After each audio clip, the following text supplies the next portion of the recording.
প্রিয় উপস্থিতি, এ পর্যায়ে আপনাদের সামনে বক্তব্য নিয়ে আসছেন শহীদ জাবিরের বাবা। আপনারা সবাই বসে বক্তব্য শুনেন।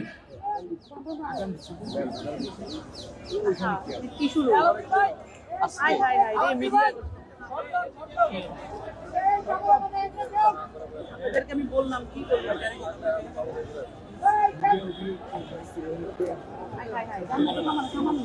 আমরা সবাইকে বিশৃঙ্খলা না করার জন্য অনুরোধ করছি। আমরা সবাইকে বিশৃঙ্খলা পরিহার করার জন্য অনুরোধ করছি। আমরা শান্তশিষ্টভাবে প্রোগ্রাম সমাপ্ত করতে চাই।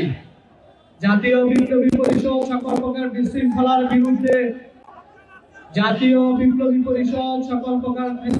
বিরুদ্ধে আমরা সবাইকে শান্তশিষ্টভাবে আজকের প্রোগ্রাম বাস্তবায়ন করার জন্য অনুরোধ করছি।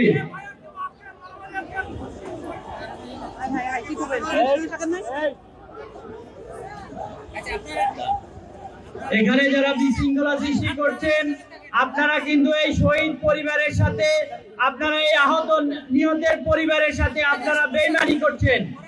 আপনারা যারা বিশৃঙ্খলা সৃষ্টি করছেন, আপনারা এই বিপ্লবে যারা শহীদ হয়েছে, শহীদ পরিবারের সদস্যদের সাথে আপনারা বিশ্বাসঘাতকতা করছেন। আমরা সবাইকে ধৈর্য ধারণ করার অনুরোধ করছি। জাতীয় বিপ্লবী পরিষদ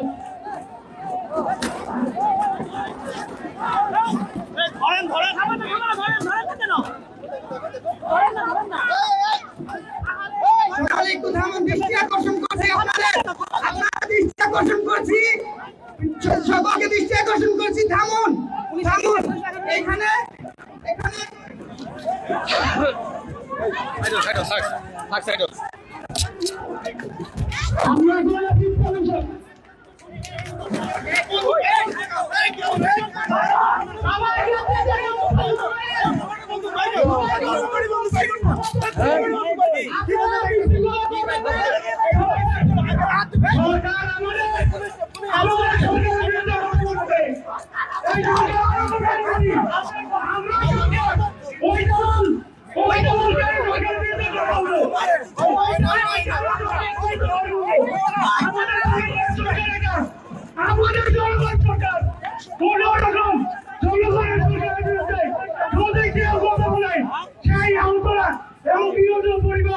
ওই সরকারের পক্ষে থেকে ওই সরকারের বিরুদ্ধে কথা